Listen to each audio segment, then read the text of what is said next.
Hi, I'm Dr. Patrick Basu. Brief introductions. I'm originally trained in Cambridge, London, and then trained in liver disease in Royal Free Hospitals in London.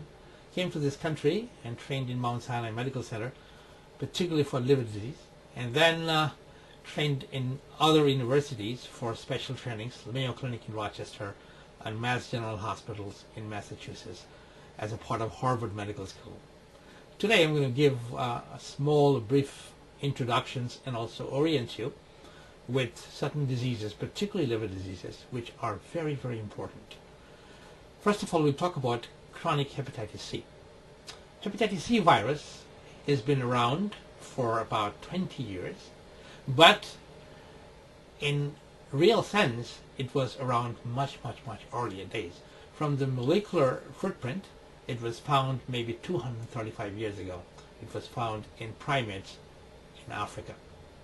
Well, in the early 1990s, people thought, after getting blood transfusions, when they have jaundice and liver disease, with all liver elements, it must be hepatitis B, because at that time, hepatitis B was very prevalent. And hepatitis B actually came to the focus with us as a clinical entity in 1966. Well, that time, people who got infected from needles or from blood transfusions or post-surgery, particularly from vascular surgery, they thought it's the virus called non-A, non-B. Later on, it was established in two universities, in Chiron Lab in California, and of course in Oxford by Peter, Sind, and Chu. That's a different virus. It has an RNA genome virus and much more bigger and stronger than hepatitis B virus, and also much bigger than HIV virus. This virus has been around, but we did not know, because this virus is very interesting and very clever. It goes to your body with blood or any forms of cut in our body system.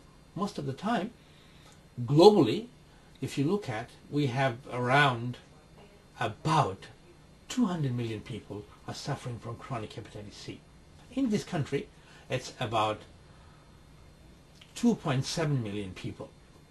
And now, it is actually in a downgrade fashion, means we understood the virus within 10 to 15 years, and we took measurements and precautions. Though we don't have a vaccine yet, but people are working on it. So what it does, the virus, when it comes to your body, it goes to your liver. Not only liver, it can go to your kidney, causing renal failure or kidney failure by a special protein called cryoglobulinemia. It goes to your brain and affects certain parts of brain, makes a change of your cognition and attention as well. Originally, this virus is an hepatotropic virus, and this is the module of the liver. This liver, it looks like a meatloaf, and this is the perfect normal liver. And that liver gets infected with the virus, and this virus comes and not only invades the inside the cell, but it invokes or incites our immune system, particularly the liver immunology. It works on a toll-like receptors, and after it hits the toll-like receptors, it initiates the intrinsic liver activity, not only the inflammatory activity, that means inflammation means like a burning in the liver cells, but later on cause the immune cell destructions, bombardment, and there is a lot of immune traffic. But when it comes to the inside the liver, it regenerates certain traffic called STAT and JANK, and that initiates our body's integral protein, which is an antiviral protein called interferon. But that interferon is minimal because the quantum is too little to combat or fight the virus. But this virus is slow, sustained, and smolders the liver over time. The natural history is 20 years, 20% people develop contracted liver like this. It's called cirrhosis. When the normal liver gets a little fat, this virus causes fatty liver as well, particularly one type of genotype called genotype 3, but overall this virus can cause fatty liver. This virus has distinct 6 genotypes called subtypes, very important for prognosis, important for treatment. Genotype 1 has genotype 1A and B, genotype 2, genotype 3. Genotype 2 and 3 is predominant in Europe, but globally, of course. And America has all genotypes, but America has 74% most of genotype 1. Why I said genotype 1? Genotype 1 is very difficult to cure. Genotype 4 is in Egypt or sub-Saharan places. Genotype 6 exclusively in Southeast Asia, particularly in Hong Kong. And genotype 5 is exclusively in South Africa. So this virus initiating immune bombardments, immune traffic, brings some protein called interferon. There's some mediated pathway of interferon called interferon stimulated gene, or P13 or OAS, and all the fancy other mechanisms. But what happens after that? It replicates inside the cytoplasm. Cytoplasm means it doesn't touch the nucleus of the cell. While it's replicating, there are some receptors and there are some pathways it's coming. First of all, on the liver cells, we have a particular receptor like a window, and that is called CD81, and of course LDL, which is a lipid receptors, which is a bad cholesterol part. So now what happens, we are trying to mediate or deactivate the receptor affinity. Means the virus will come when it hits the receptor, so we can block it. We learned this mechanism from the HIV colleagues, from the infectious disease. So it's an infection, but it goes in hands or in the realm of the hepatologists, most of gastroenterologists and hepatologists. But after that, it smolders away. Once there is inflammations, necrosis means dead tissue. Remember, it doesn't cause a huge inflammations or dead tissue like hepatitis B. So acuity of the disease is very little, means 15%.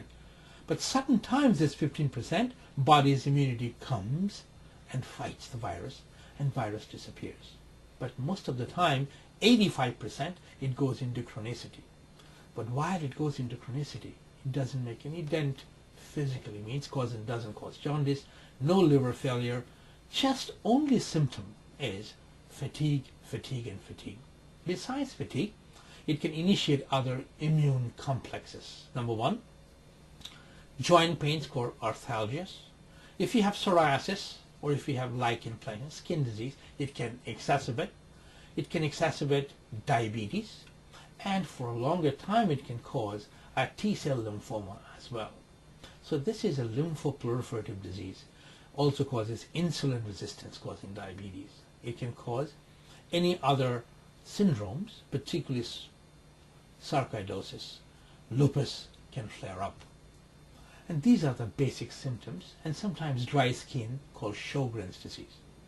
So this virus stays over time in 20 years, causing cirrhosis. That's the lumpy, bumpy, tough liver. And that time liver tissues have changed into a fibrous tissue.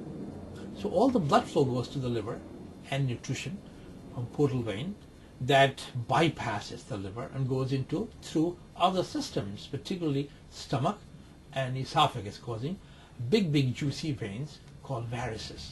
And these varices are called esophageal varices in the esophagus, gastric varices in the stomach, and others. It could be hemorrhoidal varices as well. So the problem is when liver fails in 20 years, this cirrhosis first doesn't cause any harm or even manifest. We call compensated cirrhosis. The only way we can find the cirrhosis is biopsy, but there are other modalities. We can have an MRI or a CAT scan, but that wouldn't delineate the exact score of fibrosis. So there are different pattern scores called ESHOC score, a nodal score, and a very simplistic score from France called METAV score.